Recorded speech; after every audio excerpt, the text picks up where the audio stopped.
नाजरीन आदाब।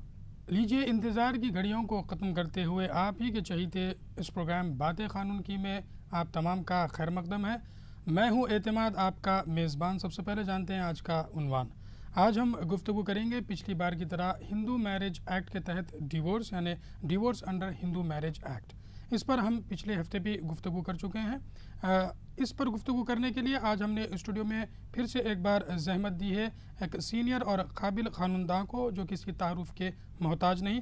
Dayanand law college Latur Maharashtra में आपने बहैसियत वाइस प्रिंसिपल अपने खिदमात अंजाम दिए। फ़िलहाल आप सुल्तान उलूम लॉ कॉलेज हैदराबाद दक्कन में अपनी सर्विसेज दे रहे हैं। मैं बात कर रहा हूँ सत्यनारायण नाविंदर साहब का। तो आइए नाज़रीन, हमारे बातें क़ानून की प्रोग्राम में सत्यनारायण नाविंदर साहब का खैर मकदम करते हैं। साहब, एक बार फिर से आप हमारे स्टूडियो में मौजूद हैं। बहुत बहुत खुश हूँ कि आप हिंदू मैरिज एक्ट में बहुत सारी आपने मालूमात हमें फ़राहम की। पिछले हफ्ते रेस्टिट्यूशन ऑफ कंजुगल राइट के बारे में हमने गुफ्तगू की थी। जुडिशल सेपरेशन क्या है उस पर भी हमने गुफ्तगू की। रेस्टिट्यूशन ऑफ कंजुगल राइट को मुख्तसर अंदाज में फिर से एक बार आप बता दें कि क्या है।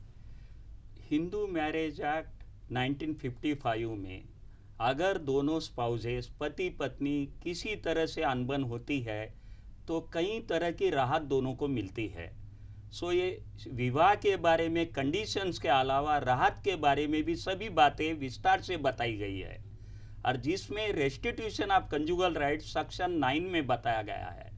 इसमें कोर्ट से ये आदेश मिलता है कि पति पत्नी जो एक साथ न रहते हो या शादी की जिम्मेदारियां न निभाते हो विदाउट रीजनेबल एक्सक्यूज, बिना किसी रीजन के, तो कोर्ट आदेश करता है कि दोनों एक साथ आए और शादी से रिलेटेड अपनी जिम्मेदारियां निभाए। उनके लिए कुछ समय दिया जाता है, और उस समय में अगर दोनों साथ न आते हो तो आगे की राहत भी उसमें दी जाती है, जो डाइवर्स होता है। जी, तो रेस्टिट्यूशन ऑफ कंजुगल राइट्स पर हमने तफसीली गुफ्तगू पिछले हफ्ते की है। आज जो हमारे नाज़रीन जुड़े हैं उनके लिए हमने मुख्तसर अंदाज में आपको ये बता दिया है कि रेस्टिट्यूशन ऑफ कंजुगल राइट क्या है। जुडिशल सेपरेशन पर भी मुख्तसर अंदाज में बता दें कि क्या है। सेक्शन 9 में इस तरह के 10 में इस तरह की राहत दी जाती है। जब कभी डाइवर्स पिटीशन फाइल किया जाता है तो कोर्ट इसमें बहुत ही स्लो तरीके से राहत दी जाती है, जल्दबाजी में नहीं। क्यों? तो जैसा मैंने कहा, court can be house breaker, cannot be house maker. आदेश देकर यह दोनों को अलग कर सकता है, लेकिन घर और पति पत्नी का रिश्ता बनाना कोर्ट के बस की बात नहीं है। इसलिए कोर्ट कुछ मौका देता है। ग्राउंड इसके वही है जो डाइवर्स के होते हैं। इस तरह की रिलीफ के लिए कोई क्लेम नहीं करता है, लेकिन डाइवर्स पिटीशन फाइल करने के बाद कोर्ट उनको 3 महीने 2 महीने कुछ समय देता है और मैरिज सस्पेंड किया जाता है। रिश्ता कायम रहता है, लेकिन इस दौरान पति पत्नी के रिश्ते सस्पेंड होते हैं। और जुडिशियल सेपरेशन के पीरियड में अगर पति किसी तरह से जिस्मानी ताल्लुकात रखता है और पत्नी इस तरह की कंप्लेंट करती है तो 376 आईपीसी में इसे रेप माना जाता है, जिसके लिए 2 साल की सज़ा मुकर्रर की गई है।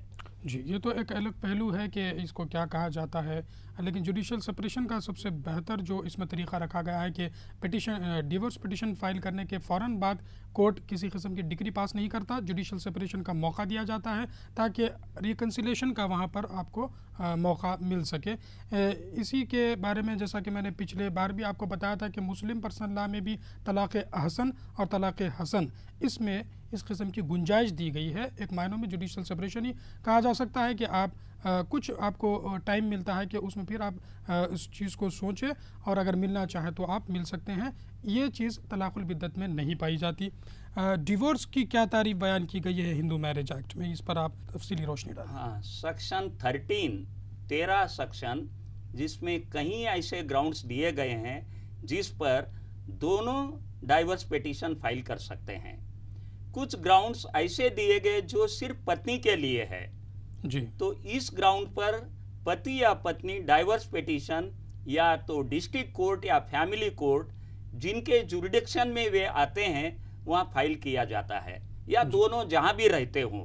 जरूरी नहीं कि शादी के जगह ही फाइल करना है, दोनों जहाँ भी रहते हैं या वहाँ पर डाइवोर्स पिटीशन फाइल किया जाता है। हिंदू मैरिज एक्ट बनने से पहले क्या डिवोर्स नहीं हुआ करता था हिंदू रिलीजन में? उस समय समझौता होता था, सेटलमेंट जी वो कोर्ट के तरीके से कोई डाइवोर्स नहीं था जी। सो अगर किसी तरह के अनबन हो तो दोनों एक साथ लिखा पढ़ी कर उनके सिग्नेचर्स और 2 विटनेसेस के सिग्नेचर लेकर इसे डाइवोर्स माना जाता था। लेकिन क्या उन हालात में फिर उस लड़की को दूसरी शादी करने की इजाजत होती? ये एक्ट पास करने के पहले इस तरह का तरीका चलता था, तो लेकिन एक्ट पास करने के बाद अब पहले की भी शादियां है तो इसी एक्ट के तहत उनको राहत लेनी पड़ेगी। जी। हिंदू मैरिज एक्ट में पहले हिंदू रिलीजन में जैसा समझौता हुआ करता था डिवोर्स के लिए, तो हिंदू मैरिज एक्ट में डिवोर्स का जो प्रोविज़न लाया गया है इसका क्या मकसद है? जब दोनों में अनबन होती हो और जहाँ कहा जाता है कि मैरिज इज बियॉन्ड रिपेयर, किस तरह के से समझौता पॉसिबल नहीं है जी, तो एक्सट्रीम स्टेप है डाइवोर्स, जिसमें कहा जाता है कि सीवरेंस ऑफ मैरिड रिलेशनशिप, दोनों की मैरिड रिलेशनशिप कोर्ट के आदेश से कट ऑफ की जाती है।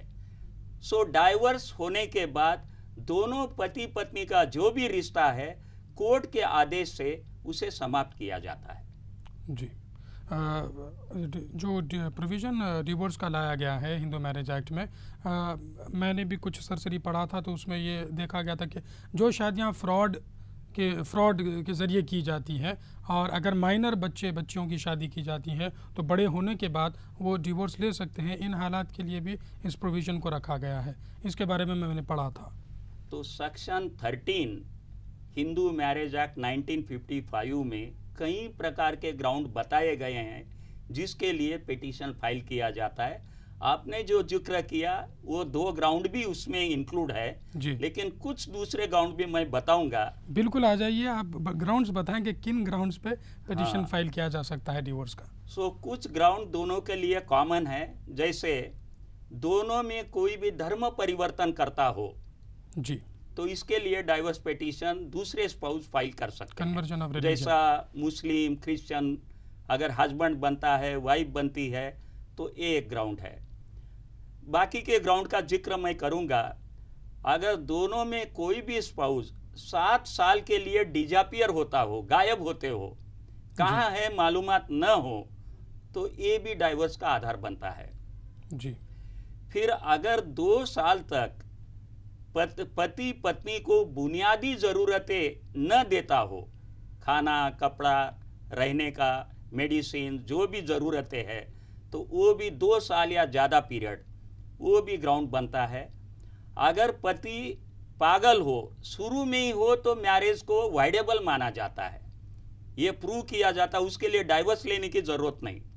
सेक्शन 12 में अगर शादी के समय वो पागल हो तो शादी को गैर कानूनी करार दिया जाता है, वाइडेबल मैरिज, अगर ये प्रूव किया गया तो 12 सेक्शन में जी। अगर बाद में अगर पागल हुआ तो 2 साल तक इलाज करना होता है, उसमें अगर ठीक नहीं हुआ तो डाइवोर्स का ग्राउंड बनता है, इसमें डाइवोर्स ले सकते हैं। फिर वीडी या लिप्रेसी, विनरल डिसीज, गुप्त रोग या लिप्रेसी हुआ किसी को भी जी, तो 2 साल तक इलाज करना होता है।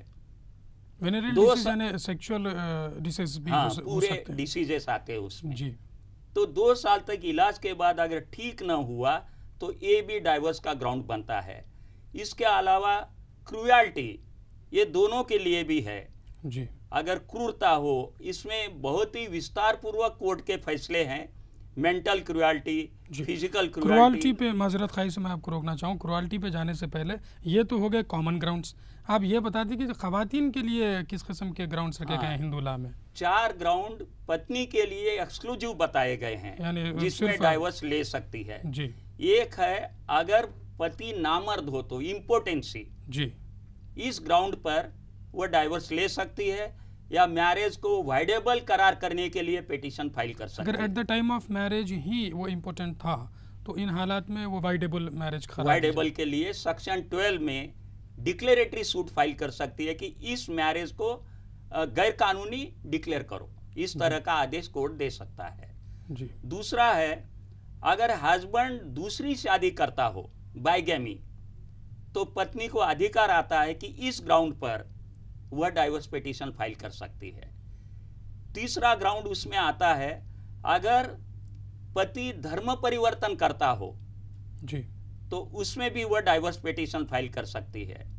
और पत्नी के लिए यह भी ग्राउंड है कि किसी तरह की बुनियादी जरूरतें 2 साल या ज्यादा पीरियड जी, प्रोवाइड न करता हो तो डाइवोर्स पिटीशन फाइल कर सकती है। कानून एक ही बात कहता है कि पति पत्नी और बच्चों को मेंटेनेंस देना चाहिए, लेकिन कहीं भी नहीं लिखा है कि पत्नी पति को देना चाहिए। जी। सो बुनियादी जरूरतें पति पत्नी और बच्चों को प्रोवाइड करना होता है। तो ये तमाम ग्राउंड्स है जिस पर डिवोर्स पिटीशन कोर्ट में फाइल किया जा सकता है। क्या एडल्ट्री भी is one of the ground है कि उस पर डिवोर्स ये पिटीशन? दोनों के लिए भी है जी, इमोरलिटी, अडल्ट्री, पत्नी का जो रिलेशन है, इलीगल रिलेशन जिसे एक्स्ट्रा मैरिटल रिलेशन कहा जाता है, तो इसके लिए पति पिटीशन फाइल कर सकता है। अगर पति का इस तरह के इलीगल रिलेशंस है तो ये पत्नी के लिए भी ग्राउंड बनता है।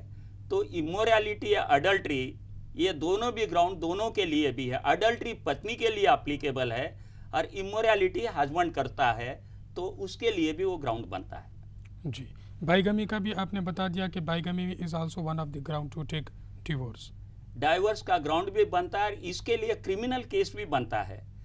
494 आईपीसी में जी, 7 साल का जेल का प्रावधान है। बाइगमी कानूनी जुर्म है। जी। तो अगर बाइगमी होती है तो उसमें क्राइम का जो कंप्लेंट करना है वो कौन करना होगा? डाइवर्स का ग्राउंड भी होता है, पत्नी कर सकती है, दूसरे कोई नहीं नहीं कर सकता। नहीं। ज़रूर नाजरीन, हम इस पर गुफ्तगू जारी रखेंगे कि डिवोर्स होने के बाद कस्टडी ऑफ चिल्ड्रन का क्या होगा, मेंटेनेंस के मुतालिक क्या होगा, इस पर भी हम ज़रूर गुफ्तगू करेंगे, लेकिन इस छोटे से ब्रेक के बाद।